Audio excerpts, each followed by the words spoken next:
নমস্কার বন্ধুরা, আপনারা শুনছেন বাংলার অন্যতম গল্প পাঠের চ্যানেল ধুলোবালি টেলস। আর আজকে আমাদের গল্প লিখেছে তনিশা কুণ্ডু। তাহলে শুরু হচ্ছে আজকের গল্প।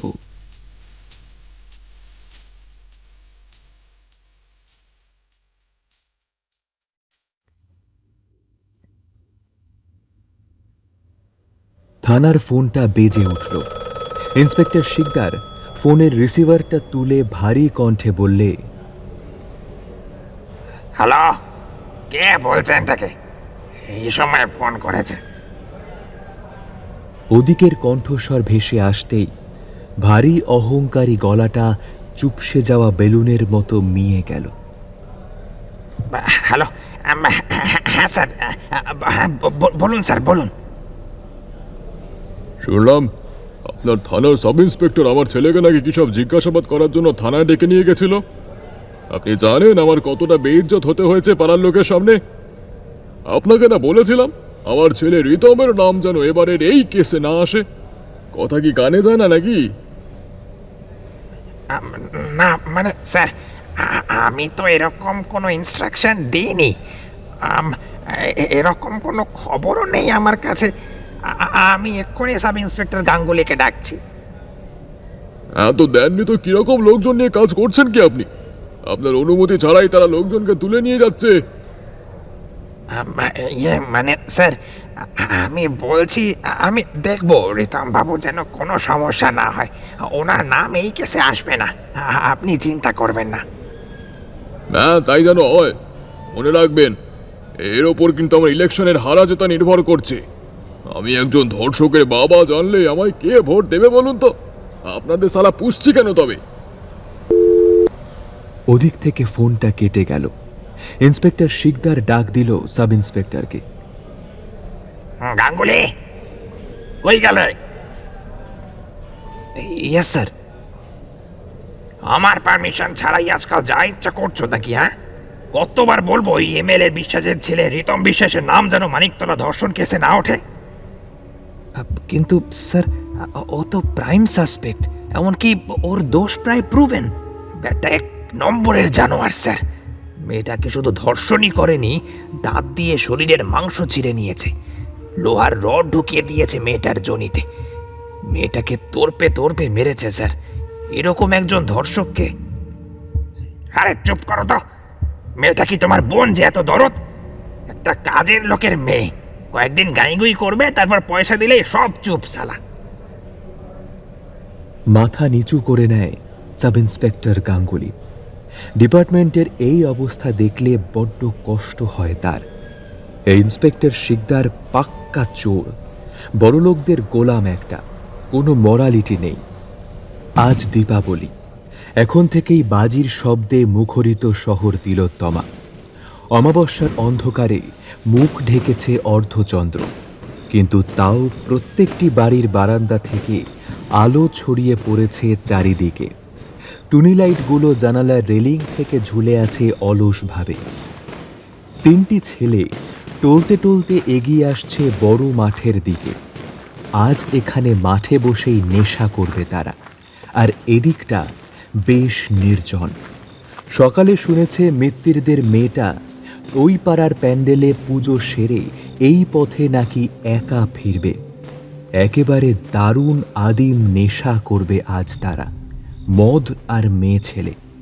মিত্তিরদের ছোট মেয়েটা হেব্বি, ফিগারটাও নাকি দারুণ, যাকে বলে একদম খাসা। একদম ওই টুম্পার মতোই ওর শরীরটা ছিঁড়ে খাবে আজ।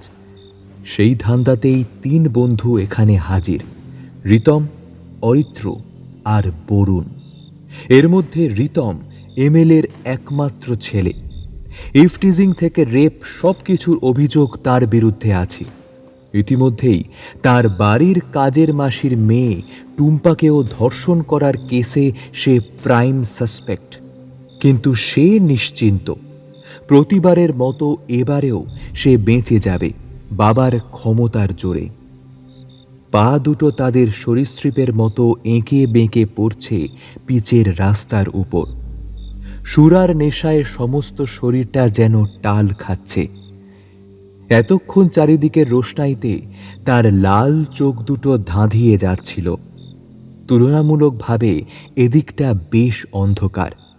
একটু চোখটা পিটপিট করে তাকালো রিতম। দূরে কোথাও কালী পুজো চলছে। ঢাকের শব্দ মিশে আসছে বাতাসে। অরিত্র রিতমকে বলল, এ ভাই, তুই শিওর তো মেটে দিক দিয়েই আসবে, নাকি শুধু শুধু মশার কামড় খাওয়াতে নিয়ে এলি এখানে বে? আরে না রে ভাই, আমি শিওর, নিজের কানে শুনেছি বে। মেয়েটা ফোনে যেন কাকে বলছিল এদিকটা শর্টকাট, এদিক দিয়েই আসবে। বরুণ বলল, এ ভাই, আমরা কি ঠিক করছি? আজকে পুজোর দিনে এসব? আর কয়েকদিন আগেই তো চুমকিকে, কয়েকদিন চুপ করে থাকলে হতো না? হ্যাঁ, একদম চুপ কর তো শালা। এত বিবেকে লাগলে আসতিস না। মজাও নিবি আবার জ্ঞানও দিবি। হাট বা। মনে রাখিস বে, আমার বাপের জন্যই আজ তোরা আমার সাথে জেলের বাইরে, না হলে। এমন সময় সে হঠাৎ একটা পায়ের শব্দ পেল, হালকা নূপুরের শব্দ। হাতের ইশারায় বন্ধুদের চুপ করতে বলে রিতম। এই, চুপ চুপ, ওই দেখ, কে একটা আসছে না? হ্যাঁ, এটা কালো অবয়ব। এই তো, এই তো এদিকেই এগিয়ে আসছে। চোখ বন্ধ করে মৃত্যুদের ছোট মেয়েটার শরীরটা মনে করল সে। কাম আর লালসার উত্তেজনায় কেঁপে উঠল শরীরটা। ঠোঁটের কোণায় জল এসেছে। শ্রুত করে টেনে নিল সে।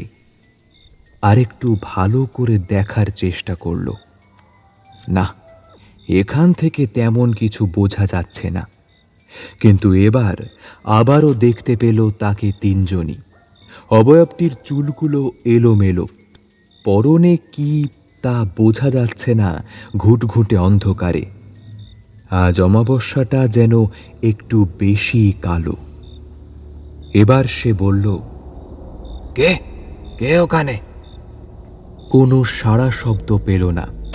এবার অরিত্র ফিস ফিস করে বলল, কে না কে, চল তো এগিয়ে দেখি। চুল দেখে তো মেয়ে মানুষই মনে হচ্ছে। আরে তাহলে কোনো ভয়ের কিছু নেই। মেয়ে ছেলে আবার ভয় কিসের? চল সব চল। কিসের পুরুষ তোরা, হ্যাঁ? ভিতর ডিম শালা। এই ওই মেয়ে না হলে আজ এটার সাথেই মজা করব। এগিয়ে এলো তিনজন। রিতম এবার বেশ কাছে চলে এসেছে। কেমন অদ্ভুত অনুভূতি হচ্ছে তার। কত মেয়েকে সে এমন রাস্তা আটকে দাঁড়িয়েছে, কই আগে তো এমন হয়নি। সে তাও হেসে বলল, আরে মামনি, কে তুমি বলো তো? এত রাতে এদিকে একা একা কই যাও? একটু আমাদেরকেও বলে যাও। অরিত্র বলল, আরে কাছে এসো না, আমরা একটু কথা বলি। আরে কিচ্ছু করবো না, এই দেখো মা কালীর দিব্যি বলছি।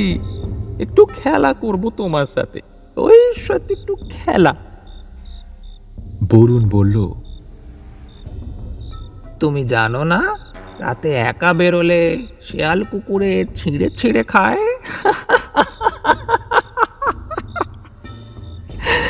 রাতে তো মেয়েদের বেরোনো বারণ, সরকার থেকেও তো না করেছে। তাও বেরোলে যে মেয়েরা অবাধ্য হয় তাদের একটু বাধ্য করতে হয়। কি ব্যাপার, এসো আমাদের কাছে এসো। মেয়েরা রাতে একা বেরোলে কি হয় একটু দেখাই। মেয়েটা কোনো উত্তর দিল না। ঠায় একই জায়গায় দাঁড়িয়ে রইল। তারা তিনজন এবার বিরক্ত হয়ে বলল, আরে দেমাগ দেখাও নাকি? আসো আসো, কাছে আসো। রাতে মেয়ে মানুষ একা বেরোলে কি হয় আজ একটু তোমায় দেখাই। একবার শিক্ষা পেলে আর ভুল হবে না। মেয়েটা এবারও কথা বলল না, শুধু আঙুল দিয়ে তার দিকে আসতে ইশারা করল তিনজনকে।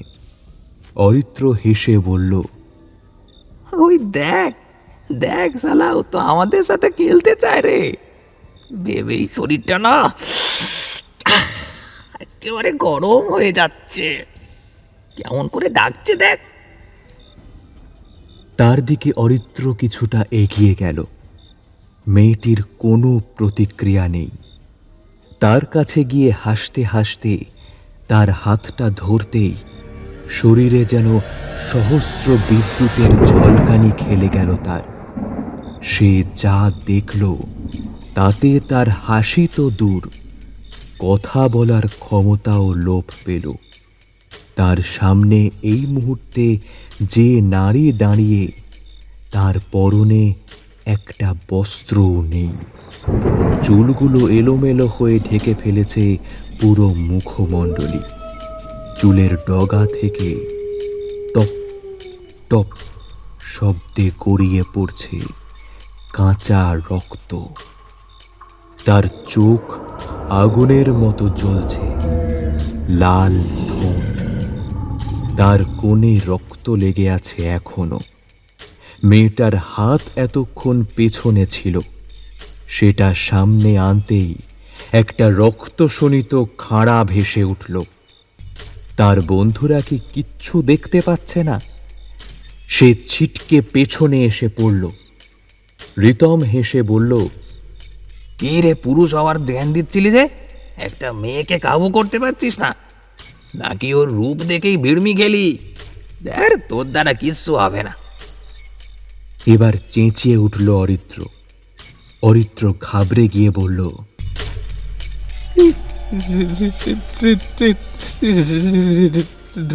রিতম, ও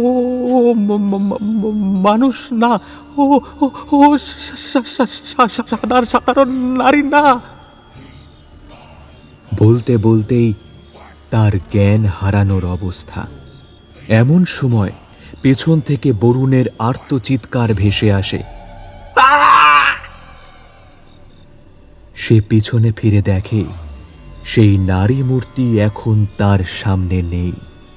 সে ঠিক বরুণের পেছনে, তার চুলের মুঠি ধরে খড়গোটা ঠিক গলার নলির কাছে ধরে।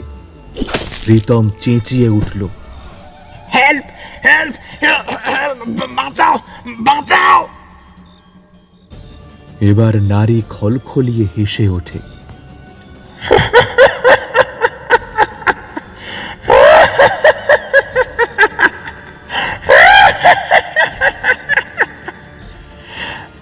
অন্ধকারে আমার বেরোতে নেই, কিন্তু আমি যে অন্ধকার, আমি যে কাল। রক্ত জল হয়ে আসে রিতমের। একটা কোপে নারী মূর্তিটা বরুণের গলার নলি কেটে দেয়। ভিনকি দিয়ে রক্ত ছুটে আসে রিতমের চোখে মুখে। ধর থেকে আলাদা হওয়া মুন্ডুটা তুলে নেয় মেয়েটা। রিতম দেখে সে জিভ বের করে সেই বরুণের গলা থেকে ঝর্ণার মতো বেরিয়ে আসা রক্ত পান করছে ঢক ঢক করে। গা গুলিয়ে ওঠে তার। সে সাহায্যের জন্য প্রাণপণে চিৎকার করে, কিন্তু কই, কেউ কোথাও নেই। আর এই সব ভাবতে ভাবতেই সে পিছনে ফিরে তাকায়। নারী মূর্তি এখন বরুণের কাছে নেই, সে এখন ঠিক তার পেছনে। তার খড়গের শীতল স্পর্শ ছুঁয়ে যাচ্ছে তার ঘাড়ে। গরম নিঃশ্বাস টের পাচ্ছে সে। পরদিন সকালে থানার ফোনটা বেজে ওঠে। ইন্সপেক্টর শিকদার ফোনটা রিসিভ করে। একজন লোকের ভয়ার্থ গলা ভেসে আসে। স্যার, স্যার, আমি রাজু, রাজু বলছি স্যার। স্যার, মানিকতলা বড় মাঠের কাছে তিনটে খুন হয়ে গেছে স্যার। ভয়ানক দৃশ্য। প্রত্যেকটি অঙ্গ প্রত্যঙ্গ কেউ যেন সযত্নে কেটে রেখেছে। আমি স্থানীয় বাসিন্দা। সকালে রাস্তা দিয়ে যেতে গিয়ে এই কাণ্ড দেখি। ঘটনাস্থলে দাঁড়িয়ে inspector Sikdar, sub inspector Ganguly আর ইনভেস্টিগেশন টিম। ফরেন্সিকের ডাক্তার ইতিমধ্যে এসে পড়েছে স্পটে। সে প্রাথমিক পরীক্ষা নিরীক্ষা চালিয়ে বলে, inspector Sikdar, no finger or footprints found. সব একেবারে নিট অ্যান্ড ক্লিন, যেন খুনগুলো হয়নি। এই তিনজন ছাড়া এখানে আর কারো ট্রেস তো আমি পেলাম না। চেহারাগুলো চেনার উপায় নেই, কারণ ধর থেকে মাথা কেটে কুচি কুচি করেছে খুনি। এমনকি শরীরের ভেতরের অর্গ্যানস অবধি বেরিয়ে এসেছে। তবে মানিব্যাগগুলো পাওয়া গেছে, তার মধ্যে একজন একজন ইন্সপেক্টর শিকদার বলে, একজন কি? একজন এমএলএর ছেলে রিতম সেন। কি? রিতম সেন? হাত পা অবশ হয়ে আসে শিকদারের। গাঙ্গুলি এগিয়ে যায়। রক্তবন্যা বয়ে গেছে এখানে। সেই রক্তের মধ্যেই হঠাৎ তার চোখে পড়ে লাল তরলের স্রোতে পড়ে আছে 3টে টকটকে লাল রক্তজবা।